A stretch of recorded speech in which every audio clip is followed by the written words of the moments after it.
proceso de independencia hay que verlo en tres momentos. El primer momento para mí es toda la antesala a 1811 y lo que sucede con 1811. En la época de Carlos IV se tomó la decisión, y aún antes, que únicamente los ciudadanos españoles, o sea, los españoles de España, no los españoles americanos, eran los que podían ocupar cargos administrativos. Por eso ahí vino lo que se llamó la deconstrucción de la burguesía criolla. Entonces, en el caso de Cartagena, ellos enviaron a dos personajes, Antonio de Villavicencio y Carlos Montúfar. Villavicencio, ambos quiteños, Villavicencio con origen cartagenero, que vinieron a explicar cómo la legislación permitía cierta autonomía y cierto autogobierno porque no se aceptaba el gobierno de José I. Entonces el Cabildo de Cartagena, presidido por el señor García de Toledo, convocó una reunión el 22 de mayo y obligaron al gobernador Francisco de Montes que él tenía que compartir el poder con personas miembros del Cabildo. Sin embargo, el gobernador no quiso aceptar compartir el gobierno. Entonces el 14 de junio se cita al Consejo y se depone al señor Andrés Torres, se le manda para España a él y a su secretario también, que se llamaba Antonio Gallardo, y ponen al teniente de rey como gobernador encargado.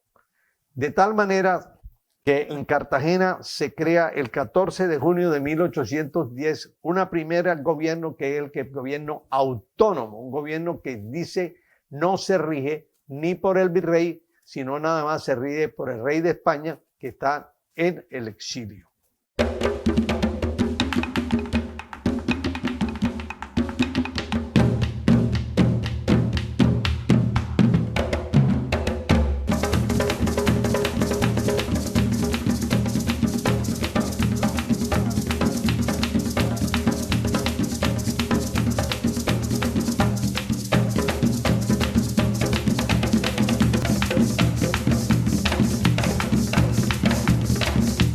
Quiero anotar que esta fecha del 14 de junio es una fecha histórica para la Nueva Granada porque fue el primer acto autonómico que hizo una ciudad o una provincia de la Nueva Granada frente a España.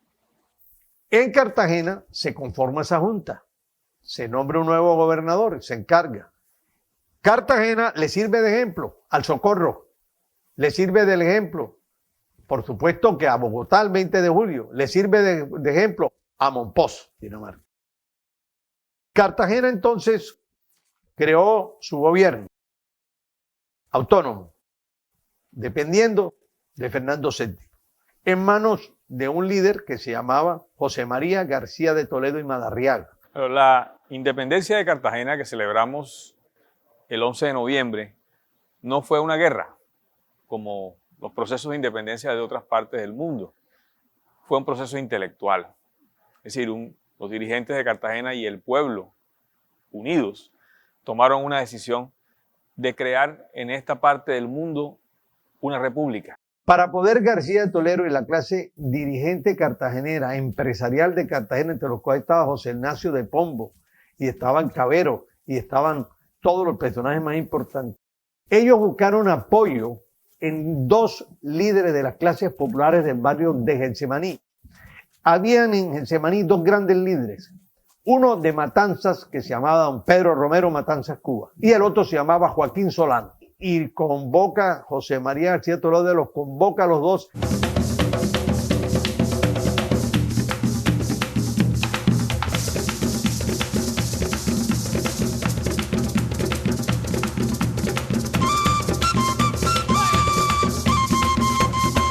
Entonces sucede algo muy importante.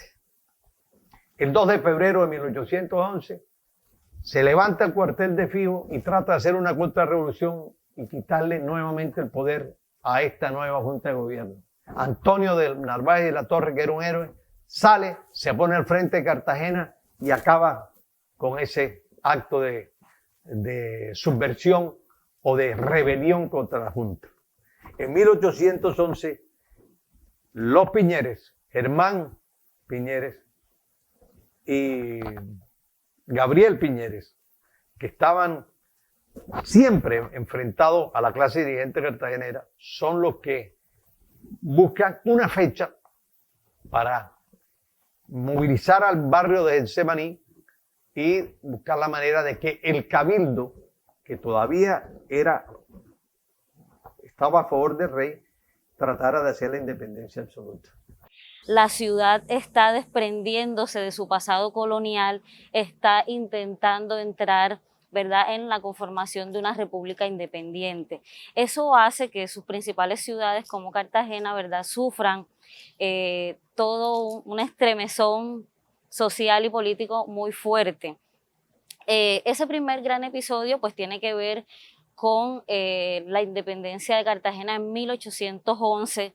La revolución haitiana juega un papel importante dentro de las causas que aceleran los procesos independentistas en Hispanoamérica y en el caso de concreto de Cartagena también. Y en cuanto a los actores, sabemos ya que no fue solo un proyecto de la élite económica y política de la ciudad, sino que en la misma sectores negros y mulatos participaron de manera activa en el proceso de la independencia. ¿Cómo podemos entender el rol protagónico que esos actores juegan? Hay varias hipótesis. Una, que ha sido esbozada por el profesor Alfonso Muira, tiene que ver con el hecho que en el marco de los debates que se dan en las Cortes de Cádiz para otorgar ciudadanía a los habitantes de los territorios de ultramar, a los sectores negros y mulatos y en general aquellos de ascendencia africana, se les niega la ciudadanía. Esos debates están ocurriendo en el mismo momento que en Cartagena se están conformando juntas de gobierno para tomar posición frente a quién defender.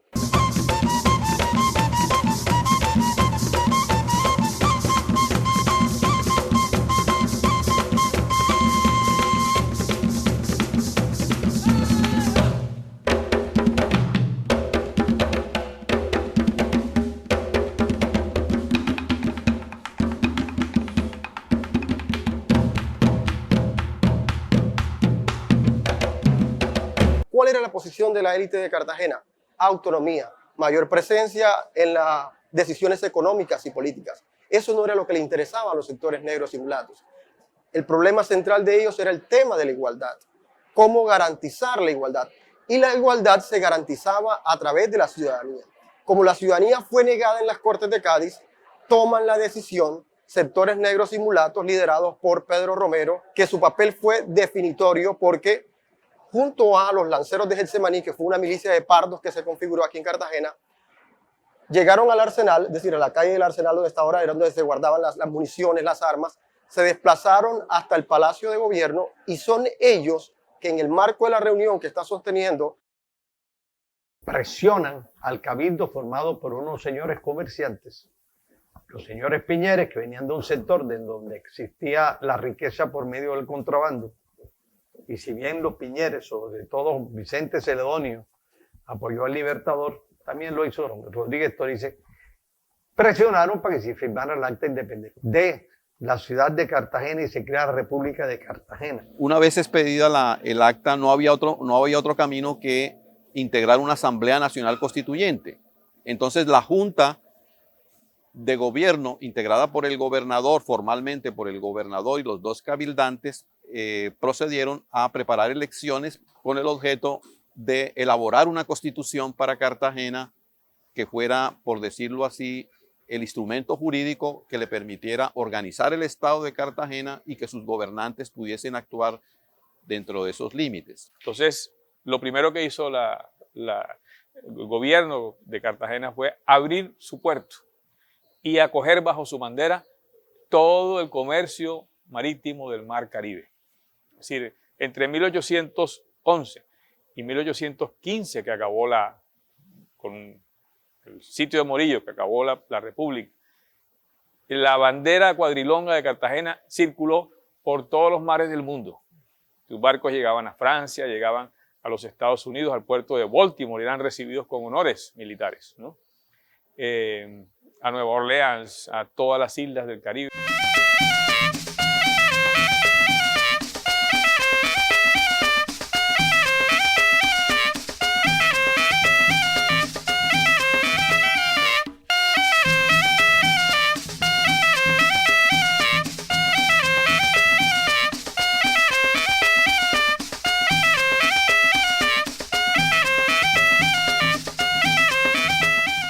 Entonces, cuando nace la Constitución de Cartagena, nace como un Estado democrático, liberal, porque en su Constitución se consagró claramente que en esa Constitución había una separación de los poderes públicos, había una garantía de los derechos y las libertades ciudadanas de los cartageneros, había una garantía del derecho al sufragio y a elegir los gobernantes en Cartagena, y había también una garantía de la libertad de comercio, industria y transacción, y forma de Estado federal integrada a la Confederación de las Provincias Unidas de la Nueva Granada, que fue la primera república. La independencia significa que se va a dar un proceso de revolución política en donde se va a pasar del antiguo régimen, en donde predominaba la monarquía absoluta, a un régimen de tipo republicano representativo, democrático, liberal, burgués. Esa república es manejada posteriormente por el grupo de los Piñeres, no por García Toledo. Esa es la república que en 1812 contrata a Bolívar, que había derrotado de la primera república que hizo con Miranda en Venezuela. Fue derrotado y aquí llegó Bolívar y aquí fue contratado y aquí fue apoyado por el señor Manuel Rodríguez Torice, que era el presidente de la República de Cartagena. Quiero anotar que de 1810 a 1815, como ustedes saben, se vivió una época aquí en la Nueva Granada que se conoció como la época de la Patria Boba. La Patria Boba porque nosotros aquí, las provincias, nos dedicamos a pelear entre nosotros por las simpatías entre los federalistas y los centralistas, mientras España nos hacía la contrarrevolución. Y vino Morillo en 1815, 1816, ejecutó de una forma violenta a sus clases dirigentes, a los mejores de sus hijos. Aquí se perdió el liderazgo tremendamente. Y como Cartagena no fue un proceso militar, fue un proceso perfectamente intelectual. Cartagena no disponía de ejércitos y capacidad bélica para enfrentarse a lo que le puso España al frente, el señor Pablo Morillo, y una organización casi perfecta militar que trajo. Y la ciudad tuvo que soportar el sitio, prefirió morirse de hambre antes que entregar su gran tesoro, que era la república que había creado. Entonces la ciudad quedó convertida en un espacio fantasmal, ¿no?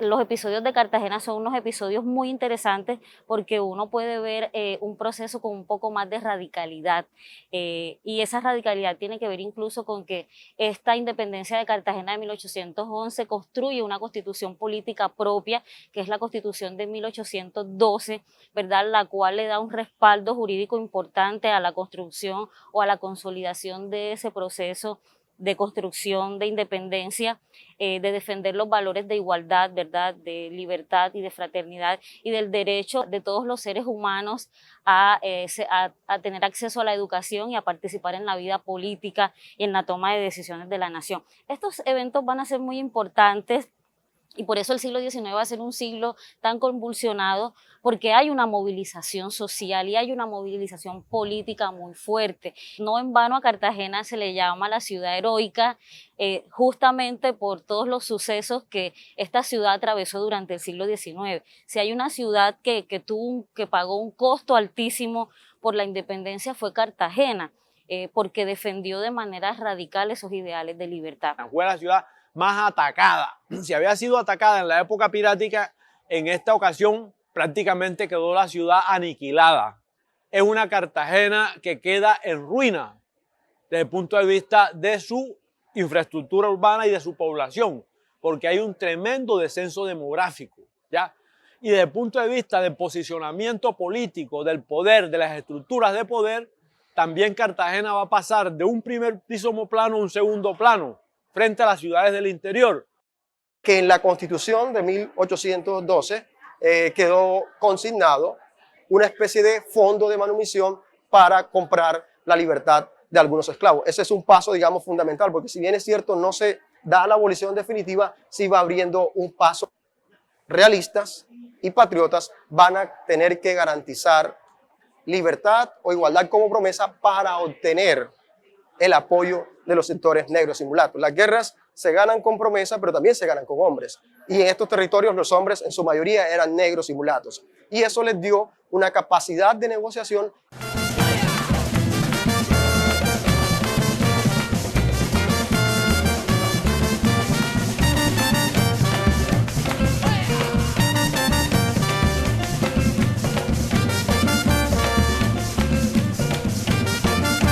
Para el caso del Caribe colombiano hay una figura muy importante que es la figura de José Prudencio Padilla, ¿verdad? Un militar importante de origen de Riohacha y era un militar de origen pardo que también había jugado un papel importante durante este proceso. El almirante Padilla y Mariano Montilla vienen a sitiar a Cartagena.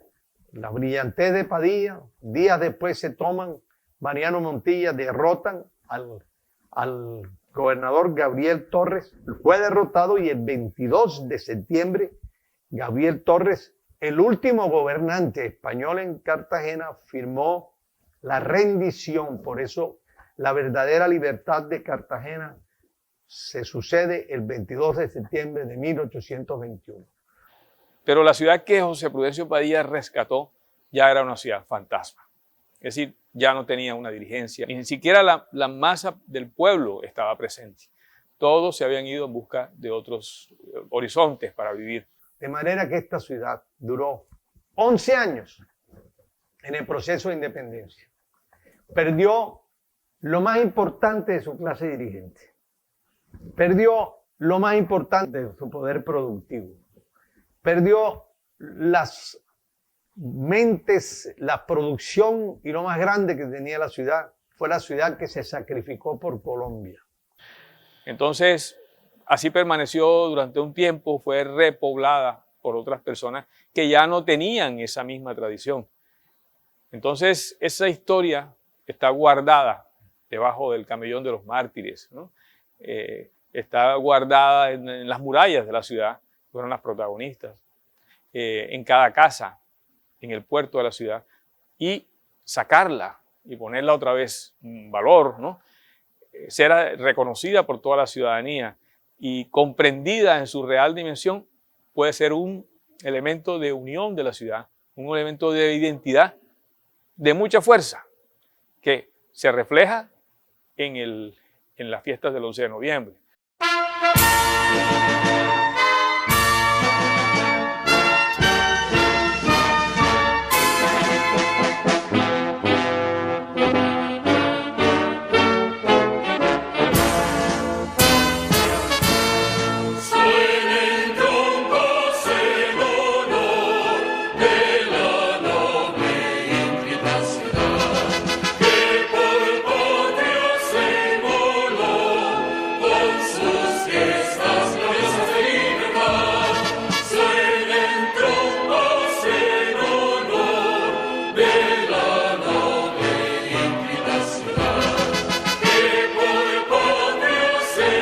Salimos de la colonia para entrar en el dominio de unas élites económicas y políticas con raigambre colonial. Es cierto, eso puede verse de esa manera, pero cuando uno mira los lenguajes que surgen, la idea de igualdad que rompe con el legado colonial, hay una transformación radical. Y cómo los espacios que van ocupando sectores negros y mulatos van a facilitar procesos de movilidad social que generan nuevamente tensiones raciales, y al generar esas tensiones hace que los sectores negros y mulatos participen en el ensanchamiento de ciertos conceptos. El concepto de igualdad, el concepto de ciudadanía no va a ser igual en la medida en que las élites van a considerar que la igualdad se ha materializado, pero los sectores negros y mulatos consideran que no. Siguen reclamándola, siguen participando en la prensa, en la política, en la educación, para garantizar el acceso sin ninguna barrera a cada uno de esos espacios que la vida republicana les está ofreciendo.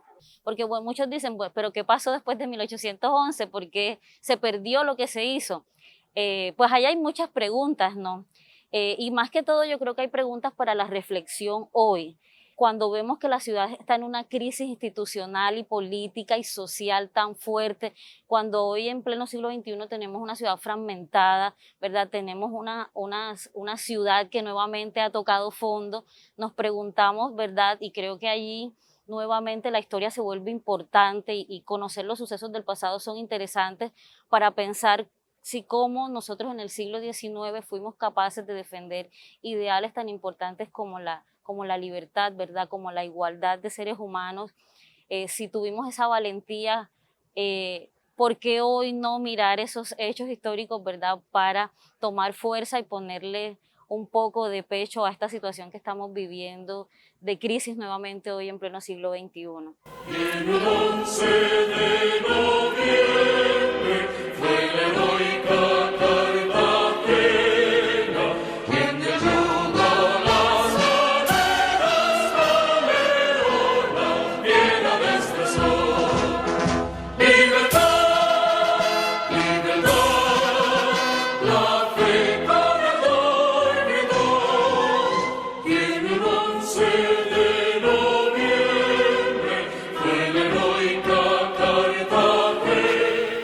Entonces, esa república que nosotros celebramos con fiestas el 11 de noviembre es en realidad un ejemplo y uno de los patrimonios de la ciudad.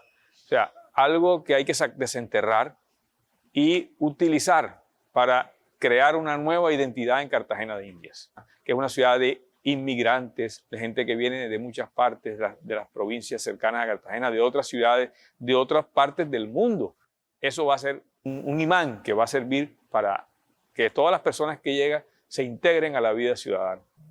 Creo que los eventos del 11 de noviembre que han quedado para la posteridad de la ciudad y que hoy los conmemoramos o los celebramos en nuestras fiestas del 11 de noviembre, quizás muchos cartageneros no conocen o no se han acercado muy de cerca a qué es lo que se conmemora, pues decirles que lo que conmemoramos es nada más y nada menos que la posibilidad de construir un nuevo proyecto de ciudad, un nuevo proyecto de nación, libres, ¿verdad? Con posibilidades de igualdad en todos los sentidos sociales, políticos y culturales, y creo que esa es una oportunidad de reivindicación para seguir pensando en luchar por una ciudad más justa. O sea, que podamos entender que cada baile de esos tiene mártires, tiene personas, o sea, es el fruto de la celebración, la conmemoración de un acontecimiento mundial, un ejemplo de sociedad que deberíamos volver a tener.